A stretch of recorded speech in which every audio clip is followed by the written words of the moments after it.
You know what pissed me off was during the 2016 primary? I mean, A lot. we've got some time. We've got some time. Yeah. You can tell that we're definitely drinking buddies because Waz just like, oh, Jesus.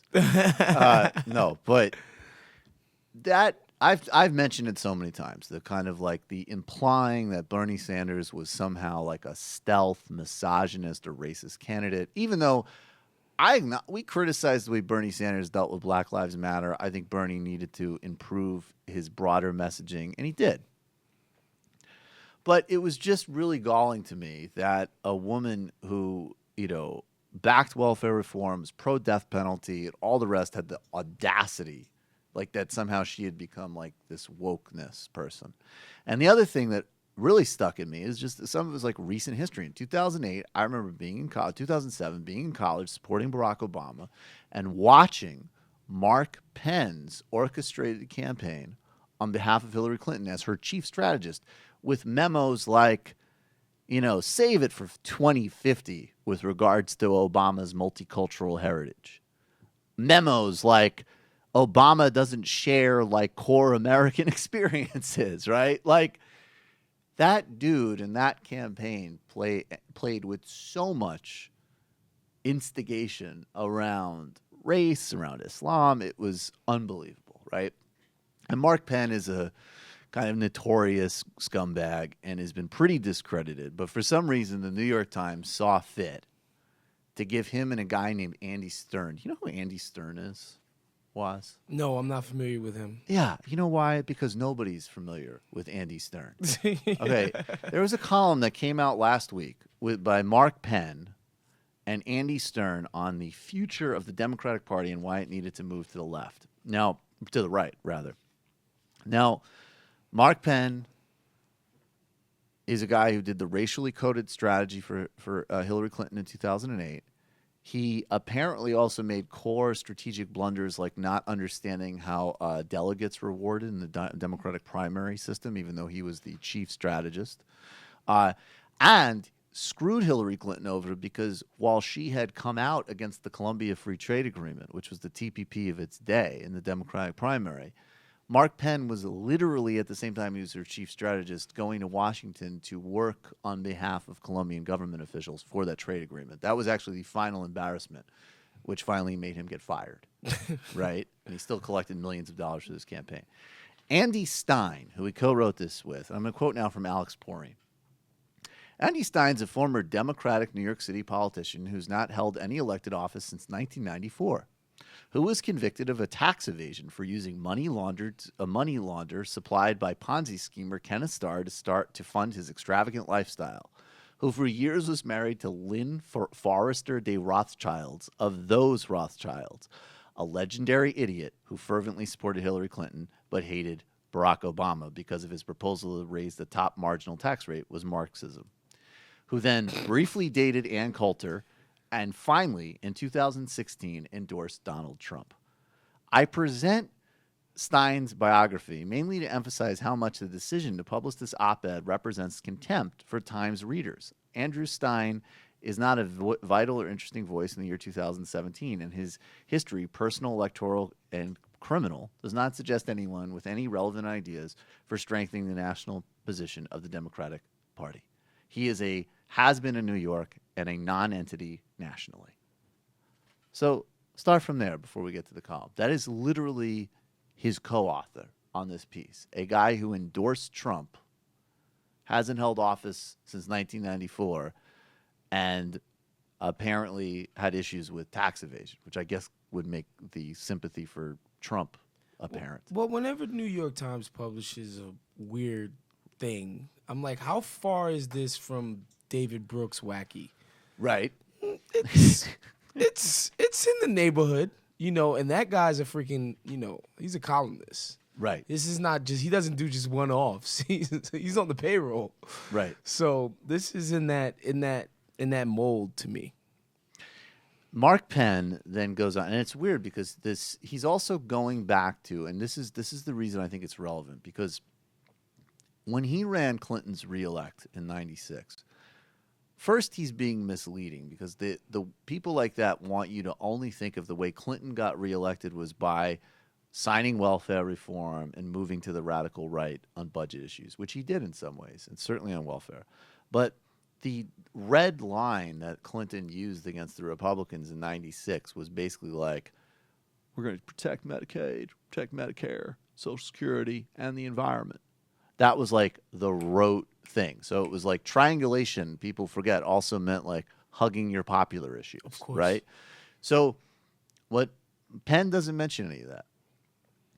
And now the new version of like this third way stuff is supposedly like people like Macron and Hillary Clinton are great social emancipators, but they're still pro-corporate. But back in the Penn day, it was not just pro-corporate. It was also like, we should throw bones to anti-immigrant and race-baiting sentiments. And that's what he does in this column.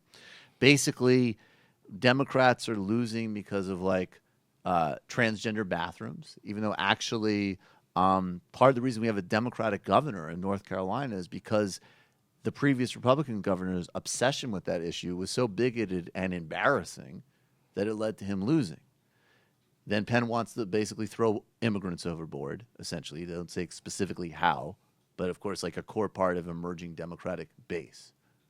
And so what's so funny about it, though, is that, and then he goes... He gets the facts wrong. Yeah, central, and this is what he says, central to the Democrats' diminishment has been their loss of support among working-class voters who feel abandoned by the party's shift away from moderate positions on trade and immigration, from backing police and tough anti-crime measures, for trying to restore manufacturing jobs. They saw a party mired too often in political correctness, transgender bathroom issues, and policies offering to help undocumented immigrants more than the heartland. Okay, so first of all, what's amazing, too, and Poreen points this out, is that he actually supports a trade position now which is similar to Bernie's. Right. But is framing it retroactively as Clinton had a moderate position on when Bill Clinton was the biggest advocate of corporate free trade deals imaginable. Right.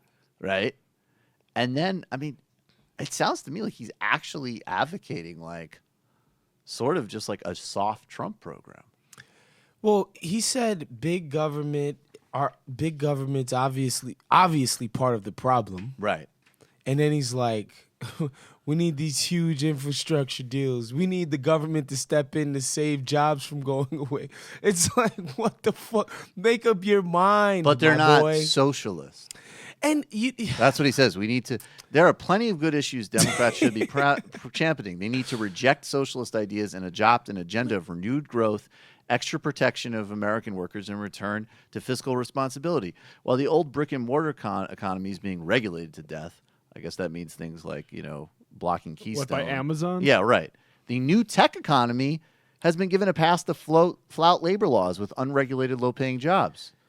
Okay, that's true. Yeah, but then wait a second. Wouldn't that involve like socialist solutions, like regulating the new economy?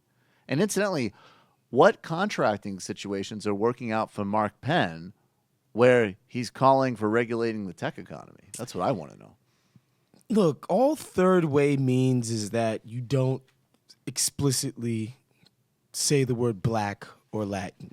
That's it, right? Like that's it. That's it. You don't explicitly talk about that. You just talk about working, and that's what's so funny when they talk about, well, we need to go after the white working class. Well, what exactly are separating the issues that affect working class people across the board, right? Right. It's the same thing. But the reason why you differentiate with the white stuff is it's obvious why. Because they're fucking white.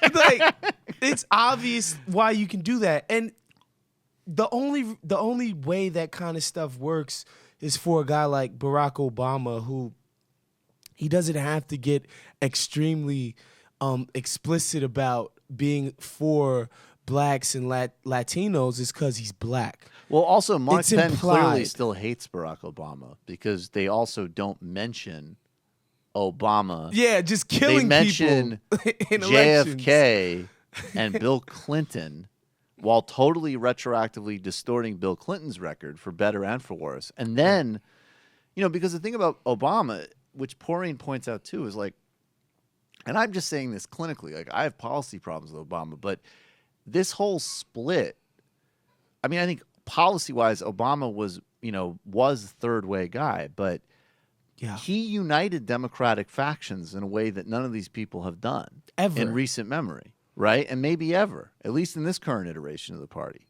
So Mark Penn doesn't still, after running like this garbage slimeball campaign against them in 2008, is still not acknowledging the fact that he won 2 knockout elections. They do say that Democrats should hold the line on repealing Obamacare. That's the only thing that they're doing right. It's idiocy. It's incoherent. And, John Favreau says 0 Democrats who matter care about what Mark Penn says or does. But then Paureen points out that Penn's private equity firm purchased SKDK Knickerbocker, one of the most influential, well-connected messaging and political consulting firms in Democratic politics. And then Lee Fang, of course, also pointed out that Mark Penn also owns a Republican consulting firm in his equity firm as well, which I guess makes perfect sense. Why wouldn't he? Why wouldn't he? And why wouldn't the New York Times just publish him? That was the Times, right? Yeah, why would the New York Times? There is no, because, I mean, look, Tony Blair basically made a smarter version of the same case a couple months ago, and he's a former fucking prime minister. They should also put, former war criminal. But he is a former head of state. He's not like some scumbag PR guy who's like still dining off of his success in 1996, which incidentally, like, by the time that election ran around, he's running for re-election with a booming tech economy that's starting to heat up.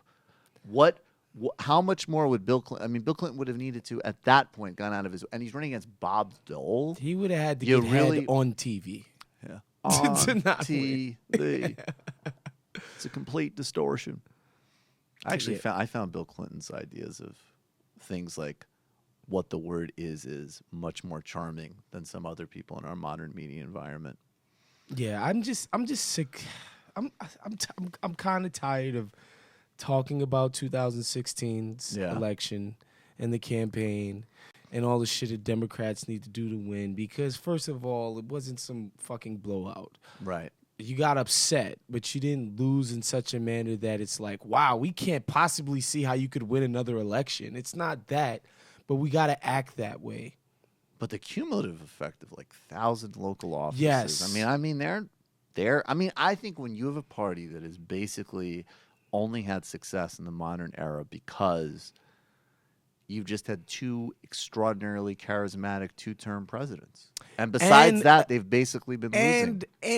And you had a historic disaster from the opposition for 8 years. And you had an historic disaster from the opposition so for 8 years. So it's like, damn, it took all of that. Yeah, and a robbed election in 2000. Like a straight up Supreme Court intervention to put their preferred candidate in office. Unbelievable. All right, let's do a few more calls. Hi, folks. Sam Seder here. We still need your help on our Patreon page. YouTube ads have come back, but not nearly as much as we had before. So if you can help us out, any little bit helps. Head over to our Patreon page right at this URL, and you'll help us keep helping you by making videos